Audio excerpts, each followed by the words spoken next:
Welcome back everyone, Pereadin here, bringing you the long-anticipated Shockadin guide for patch 7.3.2. If you've been wondering where I've been and why I haven't been uploading content recently, long story short, I was busy with a real-life situation and that took precedence over everything else. But I'm back, and I'll be doing my best to upload as much content as I can regarding Holy Paladin, World of Warcraft, and possibly other games I play in the future. First, I'm sorry if you hear cats meowing or playing with their toys in the background.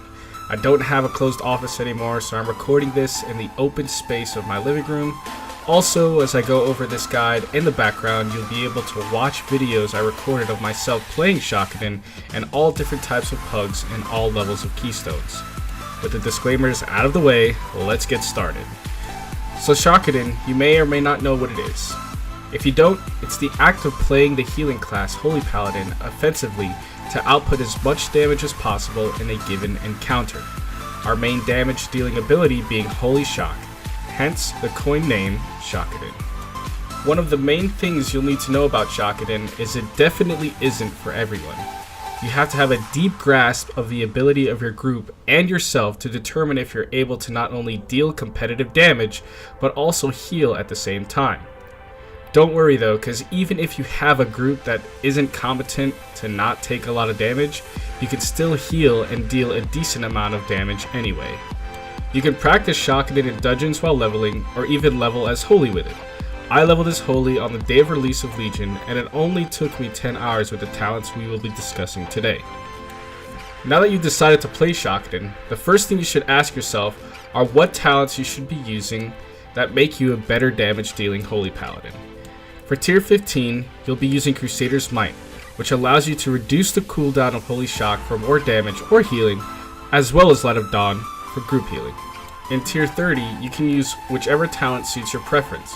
I like using Rule of Law for the ability to heal range that might be too far away from me, as well as increasing the mastery range for more healing if people are just outside of it. As with tier 30, in tier 45 you can use whichever talent you prefer. I typically use Fist of Justice for the cooldown reduction on Hammer of Justice. However, do note that some dungeons on certain affixes benefit from using Repentance for trash skips or easier trash pulls.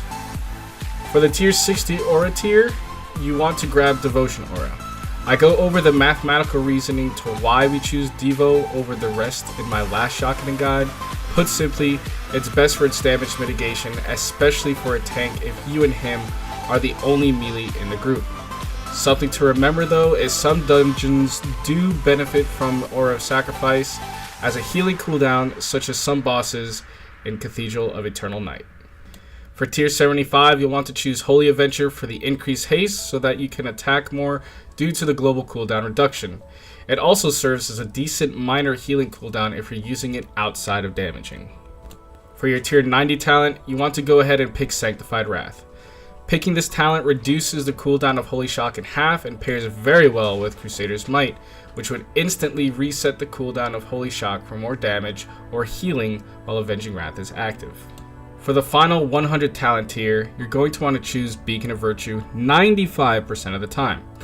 It allows you to pretty much heal the entire group minus one person, which you would focus heal, which in turn tops the group off really quick so you can get back to dealing damage. There are a few instances where Beacon of Faith is useful though, such as in High Tyrannical Blackrook Hold for the second boss and the Glaive Toss. Now that you know the talents you'll be using, you have to be sure you're picking up the correctly statted gear. The stat priority for Shockadin is get your critical strike rating to 30%.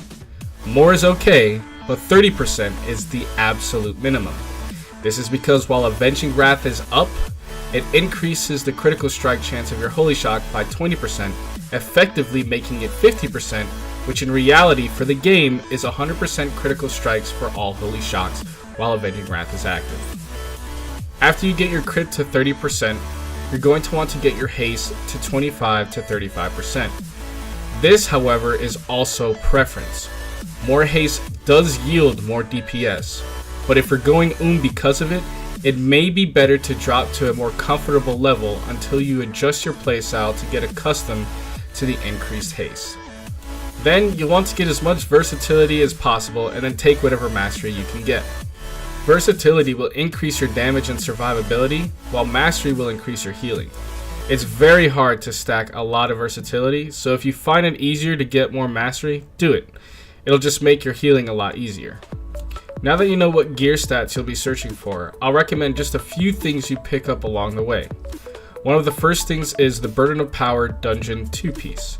It's a cloak and neck combination that awards you with 10% increased damage and healing after killing a dungeon boss for 2 minutes.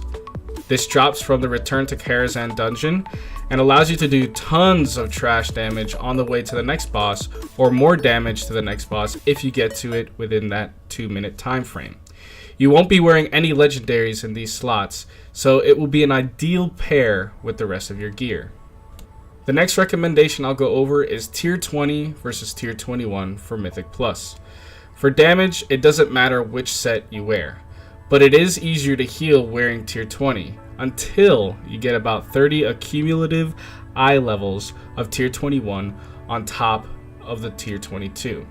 At that point, you'll want to switch to using Tier 21. I currently use Tier 21 in my dungeon sets. Let's discuss legendaries now.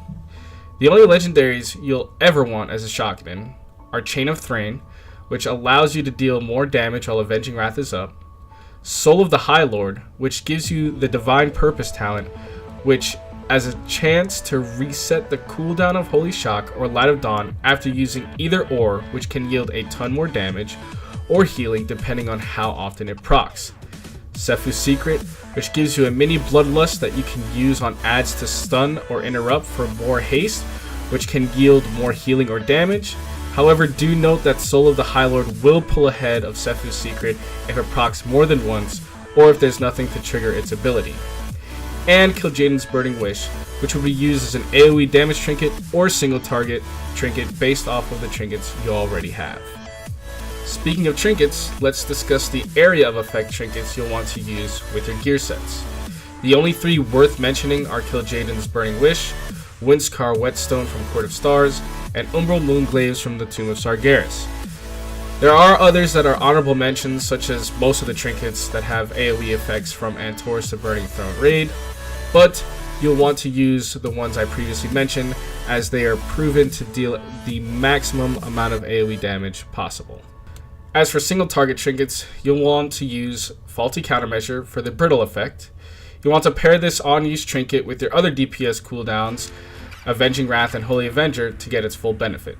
Spike Counterweight for its bursty additional damage it allows you to deal over 15 seconds, and Devil's Shore Shock Baton for its passive trigger ability. The amazing thing about Shock Baton is that it can even trigger off of Consecrate.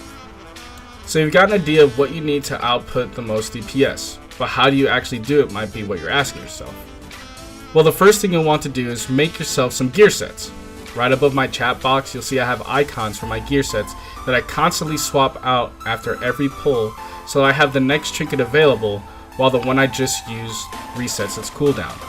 This allows you to always be able to use a trinket to deal some sort of damage on trash to get to bosses faster and minimize the chances of DPS dying to a mob's mechanic. If you're killing a pack of enemies before a boss, it's best to put your single target set on so those trinkets are ready to go at the start of the boss fight for maximum damage. Once you have your gear sets together, you can head over to a target dummy and practice your rotation, which is fairly simple. As a pull timer hits 1, you'll want to use a potion, whether it be Old War or Prolonged Power. Pop everything you got and follow the simple 4-button rotation of Judgment, Holy Shock, Crusader Strike, and if you have enough haste, or not enough haste, Consecrate and repeat.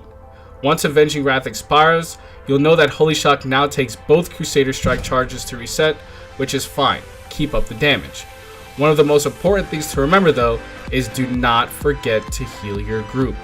Healer damage is great, but to many people it's a foreign concept and not required, which if you wipe a group too many times, it can lead to a lot of unhappy group members and a possibility of being removed from the group yourself. When it comes to trash damage, depending on the trinket you're using, you're going to want to either stand in melee or stand in ranged. Pop the trinket, pop Consecration, and DPS normally as usual. Sometimes you'll see me pop all my DPS cooldowns along with an AoE trinket on trash, and that's just so that it dies faster and to kind of pad the meters so my overall looks better. And that's it. That's a basic down and dirty guide to playing Shockadin. I hope you enjoyed it. Leave a thumbs up if you did, and you want me not to ghost again and continue to upload content. But if you don't hit dislike. Just click on the X to close this window and never come back. If you would like to watch me play both Shockadin and regular healing in Raid, visit my Twitch channel at www.twitch.tv/Paramo.